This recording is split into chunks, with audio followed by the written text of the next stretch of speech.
3325, and this is RoboZone.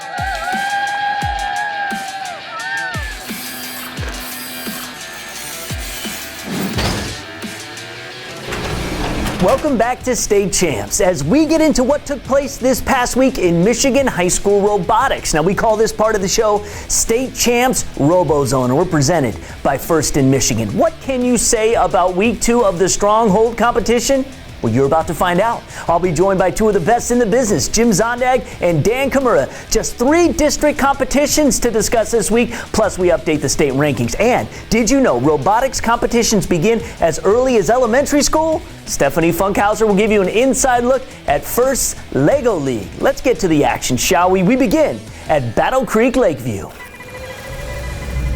To Lakeview we go, and we got our first look at a bunch of powerhouses who had yet to tangle in the Stronghold arena this year. Add to that mix, 10 rookie teams making their FRC debut. Let's quickly review some of the key aspects of Stronghold. Teams open the scoring by crossing the defenses in the middle of the field. Goals can be scored on both the low and the high targets. And finally, during the last 20 seconds of a match, teams can scale the tower for a bonus of 25 points. Now, let's head to the games. Coming out of qualifying, the Zeeland team, built on brains, emerged as the top seed. They chose to partner up with the Bloomfield Hills, Bionic Blackhawks, and Paw Paw High School to round out their alliance. That top-seeded coalition looked to be the ones to beat entering the elimination rounds, but they were the ones who started back on their heels. The number 8 alliance, led by the Hastings Robo-Saxons, grabbed an early lead in the first match. This forced the number 1 alliance to throw everything they had at the opposing tower, and in the final seconds, the number 1s were able to secure a 1-point victory as they survive a tough quarterfinal battle to move on. Would the second seeds have as much trouble? They would, and more. The number 7 alliance, composed of Houghton, Calumet, and Matawan, stunned their higher-ranked opponents with a blowout win in match 1, and then able to hang on for a 3-point victory in match 2. Job done, but not finished.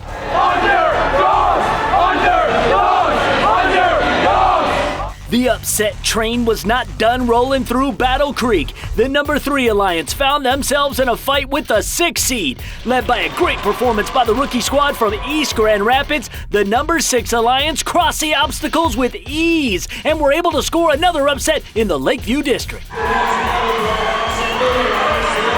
To the semifinals, where the number 1 seed held serve over the 4 squad, but the level of interest was very high on the other side of the bracket, where the 6th and 7th alliances were set to battle for a berth in the finals. Once again, East Grand Rapids and their ability to hang with their scissor lift helped the number 6 squad capture match 1. With contributions coming from Battle Creek, Harper Creek, and Gobles as well, the 6 seed held on in a classic skirmish in match 2, winning 115-114, setting themselves up for a showdown with the top squad in the title tilt.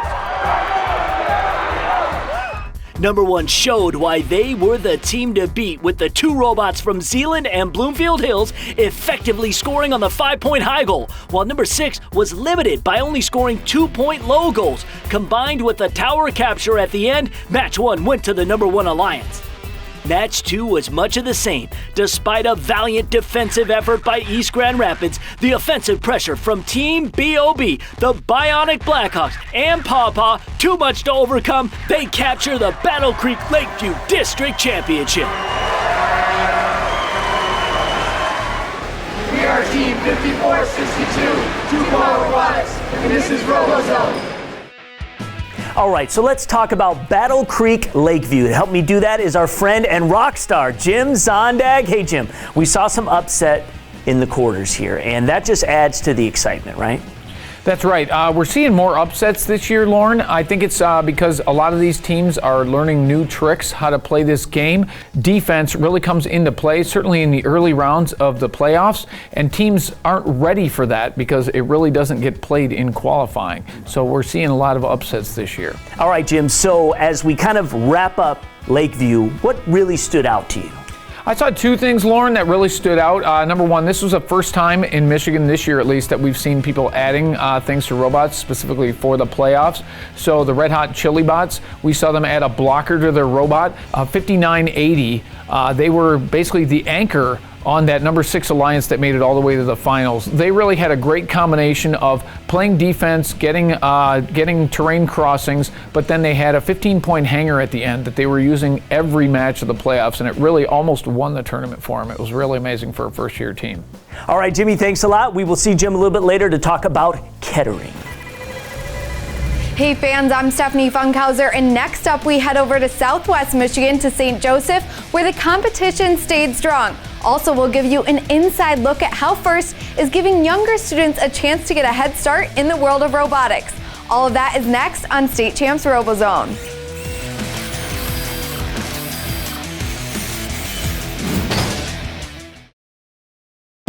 We want you. We are Lawrence Technological University, and we don't want just anyone. We want the brainiacs, visionaries, geniuses, and game changers. We want the students who will change the world through technology, science, business, and design. So if you're ready to explore your possibilities, We want you at LTU. Lawrence Tech, possible is everything. Genius is not born. It's nurtured. It's curious. Genius takes teamwork, patience. It keeps going until that moment when it shines. Introducing the Generation Genius Project, a consumer's energy educational initiative to inspire a passion in science, technology, engineering, and math. Discover the genius in all of us. Fundraising should be fresh, flavorful, and simple. We have the perfect solution at Hungry Howie's, Dough Raiser. Your nonprofit organization can sell paper pizza certificates that your customers can redeem for one medium pizza at participating Hungry Howie's locations. Go to doughraiser.com to learn about, sign up for, and order everything Dough Raiser. Request a Dough Raiser kit for your group today. Your next fundraiser comes with flavored crust. Welcome to Hungry Howie's Dough Raiser.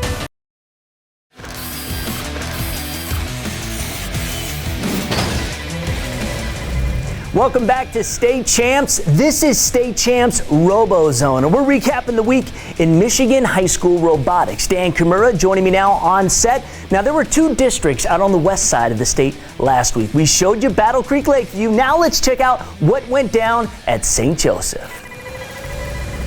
The St. Joe district was loaded. 14 previous district champions competing over the weekend. No lack of experience in the field at this event. We've had our eyes out for unique and different approaches to the Stronghold game, and Strike Force from the Kalamazoo County 4-H Club debuted a new way to manipulate the boulders and cross defenses. That successful innovation earned them the #1 seed and the top pick in the Alliance draft. Strike Force opted to go with Edwardsburg High School and the hometown team, the Average Joes from St. Joseph. During the quarterfinals, on one side of the bracket, some eye-popping numbers caught the attention of fans at the event. The #3 alliance of Suttons Bay, Fruitport, and Berrien Springs exploded in their quarterfinals matches, burying high goal after high goal to produce scores of 145 and 157. They were moving on. In the semifinals, it seemed like the #1 alliance wanted to prove they too could put up a big number, and they took it out on the 5 seed. Strike Force and the Average Joes combined to deposit 8 shots into the high goal. That set the event high score at 174 and put themselves into the finals. On the other side, things got very interesting between the #2 and #3 seeds. The high-flying #3 alliance continued their high-scoring ways, putting up a 160 score and easily winning match #1.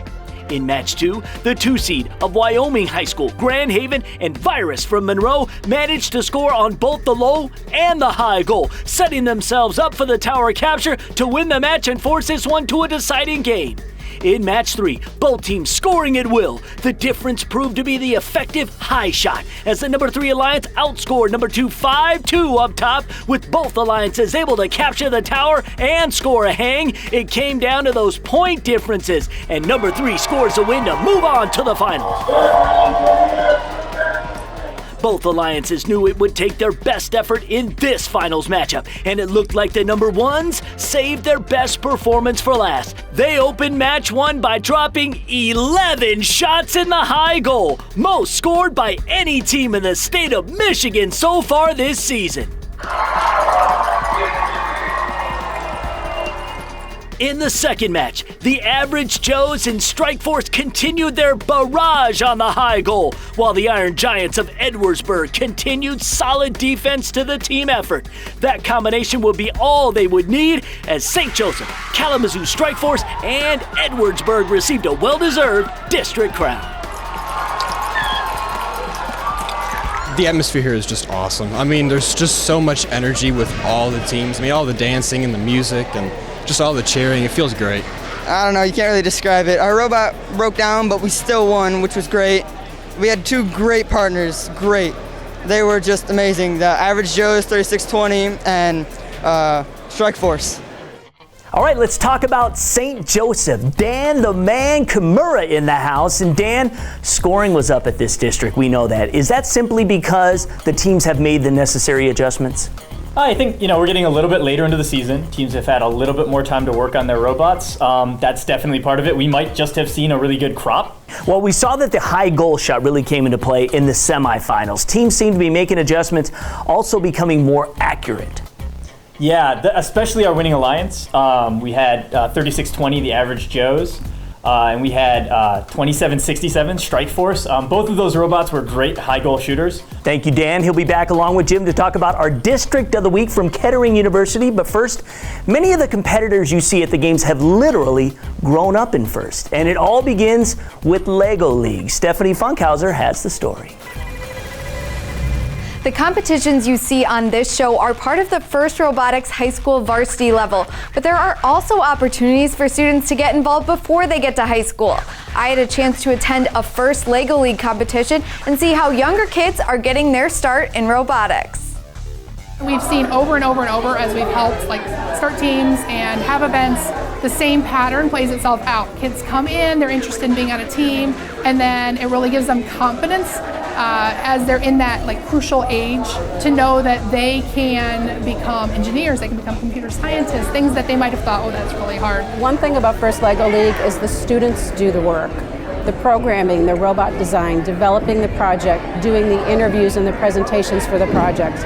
It's all student-led. So it's really important. It's a great way to get the kids introduced, and who doesn't love Lego? In Michigan, 4th and 5th grade students compete in First Lego League, where they work on different projects and develop a simple robot that can complete tasks on a game board. From there, students in middle school can compete in First Tech Challenge, a more advanced program that helps prepare them for the high school level. But what we at State Champs heard over and over was not only the praise for the technical skills the kids were learning, but also the lessons being taught in supporting one another. But there's a positive energy. Everyone can have fun and everyone can work together. So everyone has to help each other. Even if your opponent's having a problem, you have to go and you have to help them to make everyone better. It's just really super exciting. It is so amazing to go to these events and not see teams putting teams down, but actually helping teams, giving them parts that they need or showing them their programs and things of that nature. There's a giant amount of competition, and yet there's a tremendous amount of camaraderie between the teams. And that's the really, really neat part of this program. With that kind of teamwork and a wealth of positive experiences, it's not surprising that students of all ages are having fun, and robotics participation is growing throughout Michigan. My favorite part is working with everybody. We get to have a lot of fun with each other on the board, and we just get to work together. I say the teamwork, just having fun with your friends and building. Our middle school program grew by leaps and bounds. We put on almost 100 new schools this year that are participating. And our junior Lego League, which is kindergarten through 3rd grade. So it is crazy. We are growing the entire STEM pipeline, starting in kindergarten all the way up through high school. So anyone that's interested, we've got money for you, and we want you here, right next to us next season. Coming up, a showdown between some of the top teams in the state at Kettering University. And will the result change anything on Jim and Dan's rankings? Stay tuned to find out next on State Champs RoboZone.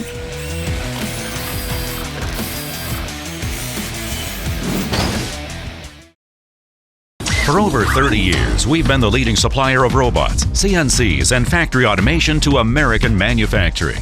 We help companies reach production goals locally and globally with bringing manufacturing back to North America. Our innovative technologies provide world-class quality and efficiency. We train, educate, and develop highly skilled workers, harnessing the power of man and machine together. We are the future of manufacturing. We are FANUC America. We want you. We are LTU, Lawrence Technological University, and is one of the nation's best schools for engineering, architecture, and technology. We don't want just anybody. We want students who are curious and driven, students who want to change the world through technology, science, and design. So if you believe that possible is everything, we want you at LTU. Hungry Howie's founded flavored crust, but how can we really own flavor? One word, brand extensions. Behold, butter cheese toothpaste. You actually made a tube of toothpaste. Not just one, check it. I got sesame, Asiago cheese, onion. Where are these coming from? I've got an intern. Really? Hey, order online and get a meal deal for any size budget. Hungry Howie's! Genius is not born. It's nurtured. It's curious. Genius takes teamwork, patience. It keeps going until that moment when it shines. Introducing the Generation Genius Project, a consumer's energy educational initiative to inspire a passion in science, technology, engineering, and math. Discover the genius in all of us.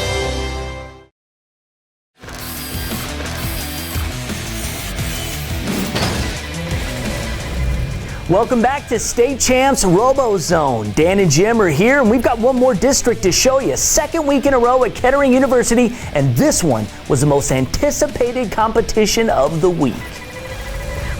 We saw highlights from a great event last week at Kettering, so you know we expected more of the same this time around. And we got it. Qualifying saw some familiar programs as the top seeds, including Goodrich's More Martian Squad. They won the week before at Kettering, so naturally, they were hungry for a Blue Banner sweep repeat as they formed an alliance with Davison and Brown City. The rest followed suit. Lots of the top-ranked squads representing in the playoffs were stacked for some big-time brouhahas. To the quarterfinals, we saw a scintillating scoring strategy between the number 4 and number 5 alliances. The 4s were led by Bloomfield's Las Gorillas. They buried enough low goals to weaken the tower and allow them to capture it in the final seconds. Those 25 points handed them the 134-110 victory. They were moving on. The number 1s and 2s were advancing, so the focus shifted to the final quarters tilt between the 3 and 6 alliance. The 6 team was comprised of Brighton, St. Clair County's 4-H group, and Sanford Meridian High School.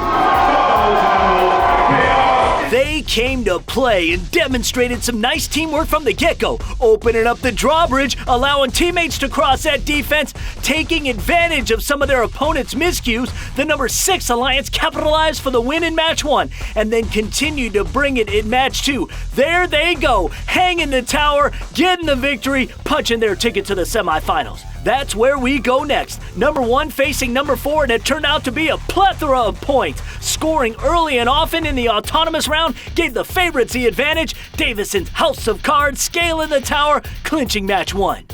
Number 1 stayed strong in the next battle. Their high shot and an awesome goal-scoring ability enabled them to claim the tower bonus. The House of Cards never folding. Decisive victory.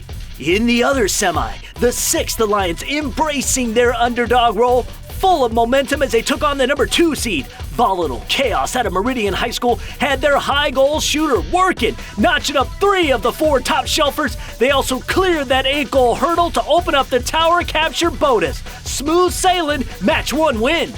In the second game, defense stepped up. I'm talking about the number 2 Alliance. Going into the final moments and needing a tower scale for the win, things look set for Almont High School to send us to a third game when all of a sudden their attempted climb fails. Oh no! The 6th Alliance still alive as they knock off a second straight high seed to advance to the Kettering District Finals. Would the clock strike midnight on Cinderella in the finale? We're about to find out. Here we go. Both squads got up to a fast start in the autonomous mode, but the favorite top seed shaky in their efforts. The 6th seed still rolling. Check this. The 6th Alliance just whomped the ones by almost a 50-point differential. Match 2 was a different story. The favored acted like it, working it, pouring in goals, setting up Davison to once again scale the tower, grab the bonus, and send us to a rubber match for all the marbles. In the decider, the top Alliance grabbed the early lead as both Goodrich and Davison were scoring boulders, but in a twist of fate, a loose boulder blocked them from crossing the defense, forcing Davison to try an unusual maneuver, and there she blows, the turtle tip over. Up by a robot, number 6 seized the occasion, collecting their breach bonus, scoring goals, and finishing off their fantastic run by claiming the Kettering University District Championship. Nice job. After we won the second game, we just had this motion that we were just going to keep going over and over again. It was just it was really positive. It was amazing. We hope to continue with where we're going at states now that we've qualified for states after that, and we hope to do it our second competition. We hope to do just as well and see how far we can go from there. For a rookie team to be able to get that far as an Alliance captain and win, just to do that is amazing in and of itself. When we started, we didn't even have a build site to begin, and we come and we win Kettering. All right, so as expected, things ran smoothly at Kettering. Helps when you host 2 weeks in a row. Jim and Dan are back at the desk joining me. And gentlemen, our first true Cinderella story of the year. The number 6 Alliance puts on the glass slipper, claims the blue banner. It was really a miraculous win. 59-26, RoboMoose really putting it down, showing some of those veterans how to get it done at the 2nd Kettering District. Yeah, it was a matter of consistency, I think. There were alliances that were putting up higher scores than them, but they didn't when it mattered. Right. Jim, what do you make of the deep runs made by some of these lower ranked teams that we're seeing, this week? Again, I think it's proper teamwork, really. When you play in qualifying, you're really playing as an individual for your score to seed top in qualifying. But really, when you put an assemblage of 3 teams together, it's really teamwork that's going to win these tournaments. It's almost time for everyone's favorite part of the show. Dan and Jim have their rankings ready, and the debate surrounding their new top 10 is next on State Champs RoboZone.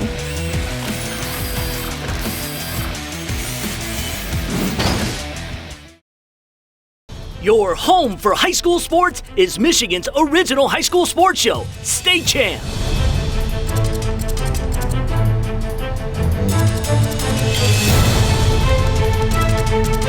For over a decade, the multiple Emmy Award-winning State Champs covers all sports statewide, 40 weeks a year.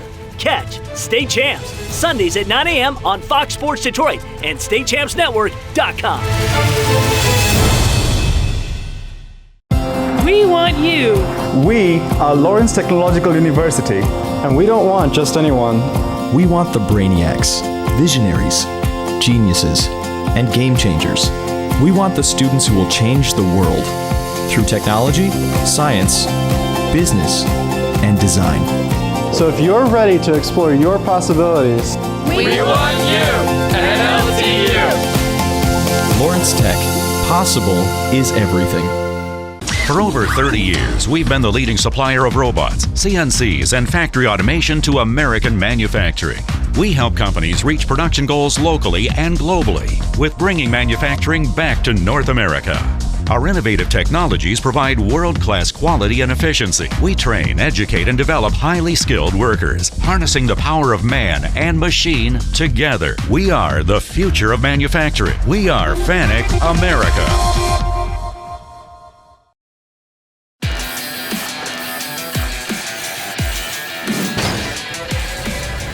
Welcome back to State Champs RoboZone. And what do they say about robotics, boys? It's the only varsity sport where every kid can turn pro. And you know we're drumming up conversation when we get emails ripping our rankings. So people are paying attention.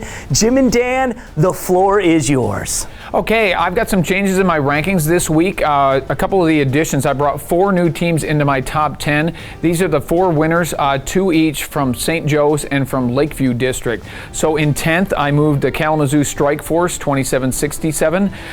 Into 6th, I've got Team 85, Team Bob from Zeeland, Michigan. In 7th, I've got the Bionic Blackhawks from Bloomfield Hills. And moving all the way up into 5th place, I've got the Average Joes from St. Joseph.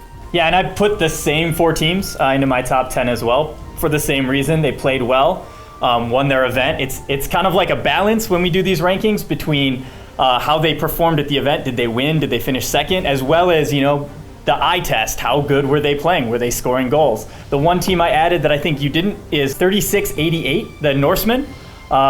They were second at St. Joe's. St. Joe's, again, was a high-powered, high-scoring event. And they scored a lot of goals there to bring their alliance to the finals. Yeah, so Dan, obviously the preseason rankings, pretty dynamic compared to where we are now. There's a lot of movement in our rankings. We have to guess at the preseason state, right? We look at the past history of these teams. We know there's a lot of history and depth in a lot of these teams. They've been around for years, but there's really no way to accurately predict the future. Teams have new students every year. They have new mentors, leadership changes, sometimes venue changes where they work. And every year the game and the challenge is different from first, and that really affects the total outcome. Yeah, no, you're absolutely right. Preseason, we haven't seen anything. We've maybe seen a few pictures of some of the robots, but there's a lot of guesswork there.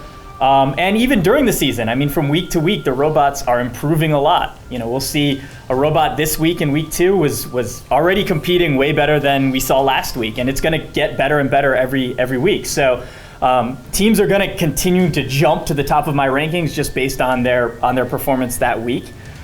All right, so what did we learn?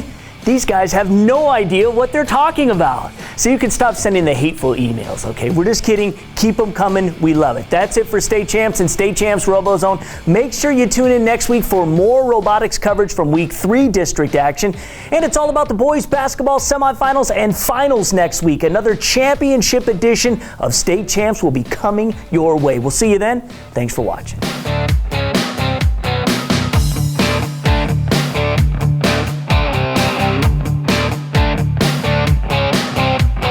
State Champs and State Champs RoboZone is presented by Lawrence Technological University. Possible is everything. And First in Michigan, Michigan's premier provider of K-12 robotics programs. Also brought to you by FANUC America, the leading supplier of robots, CNCs, and factory automation. Sarah Chevrolet, the low payment people. Visit us at lowpayment.cars. Consumers Energy, encouraging your inner genius. Meijer, your destination for sporting goods and equipment. And Hungry Howie's Dough Raiser, your next fundraiser comes with flavored crust.